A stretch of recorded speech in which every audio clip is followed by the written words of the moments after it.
আজকে আমরা জেনে নেব নাম্বার 3 অর্থাৎ 3 নাম্বার যদি কোনো ব্যক্তির মূলাঙ্ক বা ভাগ্যাঙ্ক অথবা ড্রাইভার কন্ডাক্টর হয়ে থাকে তার গুণ এরকম হতে পারে।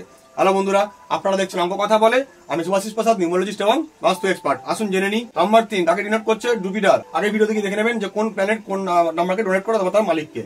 জুপিটার অর্থাৎ বৃহস্পতি, এর নাম হচ্ছে আমাদের কাছে সংজ্ঞা দেওয়া হয়েছে অঙ্কতত্ত্বতে মন্ত্রী অথবা দেবগুরু, যাকে বলা হয়েছে নলেজ। প্রথমে কি গুণ হবে? Knowledge sir. এই ধরনের ব্যক্তিরা সারাক্ষণ দেখবেন নলেজ নলেজ নলেজ, শুধু জ্ঞান জ্ঞান জ্ঞান। যেখানে দেখবেন সারাক্ষণ হয় বই নিয়ে বসে আছে, নাহলে পরে কিছু না কিছু সার্চ করছে, নাহলে ফোন ঘাটবে, কিছু না কিছু নলেজ, শুধুমাত্র নলেজ জ্ঞান জ্ঞান। একটু ওকাল্টের প্রতি টান থাকে, অর্থাৎ এই যে আমাদের যে এই ধরনের যে বিদ্যাগুলো, অ্যাস্ট্রোলজি, নিউমোলজি, ওকাল্ট সায়েন্স, মিস্টিরিয়াস যেসব সায়েন্স, গোপন যেসব বিদ্যাগুলো, ব্ল্যাক ম্যাজিক, কালা জাদু, এইসবের বিষয় এদের কিন্তু একটু টান থাকতে পারে। এরা একটু ওই প্রকৃতি একটু আগ্রহী হয়ে থাকে। টিচার একটু দেখবেন টিচার প্রকৃতির, মানে সবাইকে একটু পড়াতে ভালোবাসে, একটু জ্ঞান দিতে ভালোবাসে, কারণ স্যার দেবগুরু, এই জন্য জ্ঞান দিতে ভালোবাসে।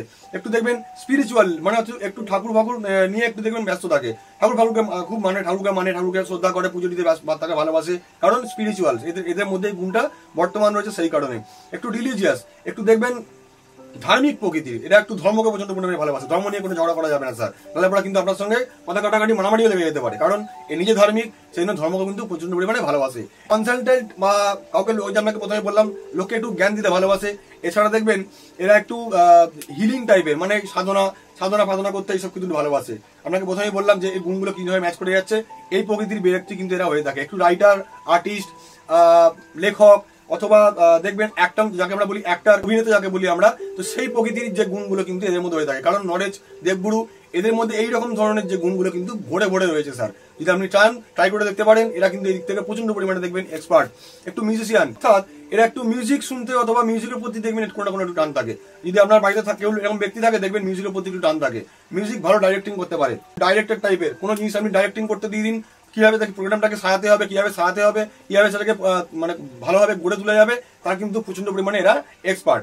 এছাড়া দেখবেন ভিজুয়াল মার্চেন্ডাইজ, যাকে আমরা বলে থাকি, অর্থাৎ একটা কল্পনা শক্তি কিন্তু এদের মধ্যে রয়েছে। আপনি যদি কোনো প্রোগ্রাম প্ল্যান করছেন যে আমি এটাকে এইভাবে প্ল্যান করছি, অথবা সেটাকে কিভাবে সাজাবো, আপনি এই 3 নম্বরের যে ব্যক্তি মূলাঙ্ক ভাগ্যাঙ্ক যার মধ্যে রয়েছে, একে বলুন imagination and creativity sir to God. কিভাবে তাকে সাজাতে হবে শর্ট করে মাথার মধ্যে কিন্তু সাজিয়ে নেবে, দিয়ে আপনাকে সঙ্গে সঙ্গে বলেও দেবে যে আমাকে বলুন, আমি আপনাকে বলে দিচ্ছি কোনটার পর কোনটা করতে হবে, অথবা কিভাবে সাজালে সেই প্রোগ্রামটাকে আমরা ভালোভাবে সুন্দরভাবে করে দিতে পারি। এক্সিলেন্ট ইমাজিনেশন, অর্থাৎ মনে রাখার ক্ষমতা এবং তাকে সাজানোর ক্ষমতা। পুরো ভিডিও দেখতে গেলে কিন্তু আমাদের ইউটিউবে অ্যাভেলেবেল রয়েছে, গিয়ে দেখে নিতে পারেন। ভিডিওটি ভালো লাগলে লাইক, কমেন্ট, শেয়ার করতে ভুলবেন না। আমাদের ইউটিউব চ্যানেল অঙ্ক কথা বলে সাবস্ক্রাইব করে দিয়ে পাশে থাকা বেল আইকনটি প্রেস করে দিয়ে আমাদের সাথে থাকবেন, পাশে থাকবেন। ধন্যবাদ।